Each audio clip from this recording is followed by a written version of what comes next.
आज मैं आपके साथ शेयर करने जा रही हूँ बहुत ही soft spongy fluffy vanilla cake, वो भी बिना अवन के, सिर्फ कुकर में। अगर आपके पास अवन नहीं है तो बिल्कुल भी चिंता मत कीजिएगा, क्योंकि आज का केक बिल्कुल बेकरी जैसा बनके तैयार होगा। वीडियो को अंत तक जरूर देखिएगा। तो हेलो दोस्तों, कैसे हैं आप सभी लोग? आई होप बहुत ही अच्छे होंगे। तो सबसे पहले हम केक को बनाना स्टार्ट करते हैं, और आपसे रिक्वेस्ट है कि आप अगर इसको सीखना चाहते हैं बनाने के लिए तो प्लीज़ आप वीडियो में पूरा बने रहिएगा, क्योंकि स्टेप बाय स्टेप हमने समझाया हुआ है किस तरीके से इसको बनाना है। तो सबसे पहले चीनी लेंगे हम। 3 कप हमने चीनी लिया हुआ है। आपके पास कोई कटोरी हो या फिर कोई भी चीज़ हो, जो भी आपके पास अवेलेबल हो, उससे आप नाप के ले सकते हैं। चीनी आप मोटी हो या फिर बारीक वाली, वैसे बारीक वाली रहती है तो ज़्यादा अच्छा रहता है। 3 कप हमने चीनी लिया है, उसके साथ हमको डालना है 6 अंडे। और आप ये बिल्कुल मत सोचिएगा कि आपके पास 6 अंडे हो या फिर 3 कप चीनी हो तभी आप बनाएंगे। ये आप 2 कप से भी बना सकते हैं, 1 कप से भी बना सकते हैं। अगर आप 1 कप चीनी लेंगे तो उसके साथ 2 अंडे चाहिए। तो आपके पास जितनी सामग्री हो, जिस हिसाब से हो, आप उस हिसाब से बना सकते हैं।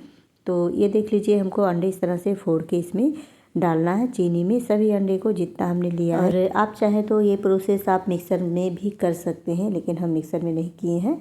तो इसके लिए बड़ा सा बाउल आप लीजिएगा, या फिर कोई भगोना हो, कोई गहरा बर्तन हो जिसमें आप अच्छे से इसको फेंट सकें। और अब बारी है इसको फेंटने की, और इसको जो है आराम से फेंटिएगा, क्योंकि हमारा बाउल बड़ा तो है लेकिन थोड़ा सा डर लग रहा है कहीं गिरे ना, तो इसलिए हम आराम आराम से इसको देखिए अभी चला रहे हैं। जब एक ही में मिक्स हो जाएगा चीनी और अंडा, तो इसको हम थोड़ा सा ज़्यादा तेज़ी से फेंटेंगे इस तरीके से। उसके बाद फेंटने के बाद इसे तब तक हमें फेंटना है, देखिए जब तक हमारा झाग नहीं बन जाता। आप देख रहे होंगे साइड में झाग बन गया है, तो तब तक हमें फेंटना है। और जब ये अच्छे से मिक्स हो जाए अंडा और चीनी, तो फिर हमें मैदा डाल देना है। और जितनी हमने चीनी लिया था उतना ही हमको मैदा भी डालना है। तो हमने 3 कप चीनी डाला हुआ है, फिर 3 कप हमको मैदा भी डालना है। और इसको आराम से अच्छे से मिक्स करेंगे, क्योंकि ये मैदा है तो थोड़ा सा टाइम लगता है मिक्स होने में, 5 मिनट लगेंगे। आप कंटिन्यू चलाते रहिएगा तो ये मिक्स हो जाएगा अच्छे से। मैदा डालने के बाद कुछ इस तरीके से लगने लगता है, थोड़ा सा लगेगा कि गुठलियाँ बन रही है, लेकिन गुठलियाँ नहीं बनती है, वो धीरे धीरे इस तरह से मिक्स हो जाता है। और बिल्कुल इस तरीके से हमारा बैटर बनके तैयार हो जाता है। अब अंडा और ये सभी चीज़ों को मिक्स हमने कर लिया है। उसके बाद जो है हमको डालना है रिफ़ाइन ऑयल। अगर आप रिफ़ाइन ऑयल नहीं खाते हैं तो आप देसी घी भी ले सकते हैं, उसको मेल्ट करके आप लीजिएगा। जितना हमने 3 का रेशियो रखा है तो हमको 3 ही कप ये भी ऐड करना है, मतलब रिफ़ाइन ऑयल। आप देख रहे होंगे कि हमने दूसरा वाला कप लिया है रिफ़ाइन ऑयल, और ये इसके बाद हमने तीसरा वाला ये डाला हुआ है। तो सभी को अच्छे से हम इसको तो केयरफुली ही हमको मिक्स करना है, क्योंकि ये जल्दी से मिक्स नहीं होता, क्योंकि ये तेल है तो इसलिए थोड़ा सा टाइम लगाता है मिक्स होने में। तो इस तरह से आप मिक्स करिएगा, बिल्कुल उसको चलाना नहीं है, इस तरीके से आप हल्का हल्का सा चलाते हुए आप इसमें मिक्स करेंगे। देखते ही देखते आप देखेंगे थोड़ी देर में ये अच्छे से मिक्स हो जाता है, और बिल्कुल इस तरीके से बैटर बनके हमारा तैयार हो गया। और अब आप पूछेंगे हमको पता कैसे चलेगा कि बैटर तैयार हो गया? तो इसका आसान सा तरीका है कि आप इसमें देखेंगे छोटे छोटे से बुलबुले दिखाई देने लगेंगे, तो आप समझ जाइएगा कि हमारा बैटर बिल्कुल परफेक्ट तैयार हो गया है। और आपको बता दें कि इस रेसिपी की सारी सामग्री आपको अपने नज़दीकी किराना या ग्रोसरी स्टोर पर आसानी से मिल जाएगी, तो इसलिए आप भी इसे घर पर ज़रूर ट्राई कीजिएगा। अब आप बैटर को आप देख रहे होंगे कि इस तरीके के बिल्कुल बैटर बनके हमारा तैयार हो, क्योंकि इससे पतला नहीं बनाना है और ना ही इससे ज़्यादा थिक बनाना है।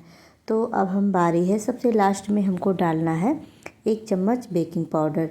और अगर आप इससे कम मात्रा में बना रहे हैं तो 1 चम्मच से थोड़ा सा कम ही डालिएगा। और इसको अच्छे से इस तरह से मिक्स करना है, बिल्कुल अच्छी तरीके से मिक्स हो जाए, तब तक हमें इसको अच्छे से चलाते रहना है। और हाँ, आपको बेकिंग पाउडर डालने के बाद ज़्यादा देर तक इसको बाहर नहीं रखना है, और फिर तुरंत ही हमको डालना है वेनिला एसेंस। 2 चम्मच हमने डाला हुआ है। डालने के बाद सभी को अच्छे से मिक्स करिएगा।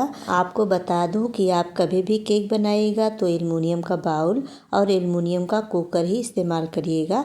कभी भी स्टील के कुकर या किसी बाउल में मत बनाइएगा, क्योंकि केक अच्छा नहीं बनता है और जलने का डर भी रहता है। तो अब चलिए हम बना लेते हैं। ये देखिए हमारा छोटा सा बाउल है एल्युमिनियम का, जिसको हमने तेल से नीचे ग्रीस कर दिया है और ऊपर से बटर पेपर लगाया हुआ है। और अगर आपके पास बटर पेपर ना हो तो आप तेल लगाने के बाद ऊपर से थोड़ा सा मैदा छिड़क दीजिएगा और वो एकदम अच्छे से वो भी परफेक्ट बन के तैयार होता है। और फिर बैटर को हमने इसमें ट्रांसफ़र कर दिया है। और हमने जो है केक ज़्यादा बनाया हुआ है, इसलिए 2 बैच में बनाएंगे, तो आधा हमने इसमें ट्रांसफ़र किया है। और कभी भी आप बाउल पूरा भरिएगा मत, क्योंकि जब अभी केक हमारा ऊपर फूलेगा तो फिर उसको थोड़ा सा स्पेस चाहिए फूलने के लिए। तो ये देख लीजिए हमारे पास एल्युमिनियम का ये कुकर है। अब हम बाउल को कुकर में रख देंगे और ढक्कन बंद कर देंगे। सीटी नहीं लगानी है दोस्तों, इतना आप ध्यान रखिएगा, क्योंकि हमको सीटी निकाल के लगाना है ऊपर से। और ये हम स्टैंड नहीं लगाए हैं क्योंकि हमारा कुकर बहुत छोटा है। अगर आपका कुकर बड़ा हो तो आप स्टैंड भी लगा सकते हैं। उसके बाद हम अच्छे से इसको बंद कर देंगे। और अब हम चलते हैं गैस की तरफ। इसको हमको गैस पे रखना है पकने के लिए। जितना भी स्लो आंच आप कर सकते हैं, जितना भी स्लो आपका गैस जलता हो आप उतना स्लो करिएगा। और ये देख लीजिए आधा केक हमारा लगभग पक चुका है। तो हम क्या किए हैं, आधा घंटे हम पकाने के बाद इसको ढक्कन खोल के टूटी फ्रूटी हमारे पास थी उसको डाल देंगे। और कुछ बादाम हमने 2 टुकड़े किए हैं और काजू को भी हमने 2 टुकड़ा किया है। तो इस तरीके से देखिए हम डाल के इसमें थोड़ा सा हल्का सा चिपका देंगे, ताकि हमारा जो है काजू वगैरह बाहर ना गिरे। ये केक बिल्कुल कलरफुल बन के तैयार हो गया है। तो अब देख लेते हैं, एक बार चेक कर लेते हैं। और देख सकते हैं आप कितना अच्छा फूल के हमारा केक एकदम पूरा ऊपर तक आ गया है। और आपको चेक करने का तरीका बताएं, कोई चम्मच लीजिएगा या चाकू लीजिएगा, जो भी आपके घर में अवेलेबल हो, तो आप इस तरह से आप उसको उसमें डाल के देखिएगा, बिल्कुल सेफ सा निकल गया है। तो इसका मतलब अच्छे से केक हमारा पक चुका है। थोड़ी देर ठंडा होने देंगे। और ये देख लीजिए थोड़ा सा बैटर हमारा कुछ ज़्यादा बाउल में आ गया था, तो फिर थोड़ा सा बाहर भी गिर गया है।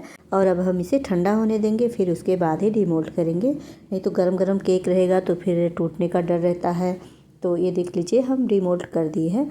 बहुत ही परफेक्ट बन के तैयार हुआ है दोस्तों। और ये देख लीजिए आराम से बटर पेपर निकल गया। परफेक्ट केक की यही पहचान होती है कि हम उसको इस तरह से देखिए प्रेस कर रहे हैं और ऊपर आ जा रहा है, तो इसका मतलब है स्पंजी बन के तैयार हुआ है। तो अब हम आपको काट के दिखा रहे हैं, आप देखकर बताइए केक कितना अच्छा बना हुआ है। आप देख रहे होंगे कि ये देख अंदर से कितना सॉफ्ट और जालीदार टेक्सचर, बिल्कुल बेकरी जैसा ये केक बन के तैयार हुआ। और इतना हल्का है कि मुंह में जाते ही घुल जाएगा। तो बच्चों के टिफ़िन बॉक्स के लिए या फिर आप अपने घर की छोटी मोटी पार्टी के लिए बिल्कुल परफेक्ट है।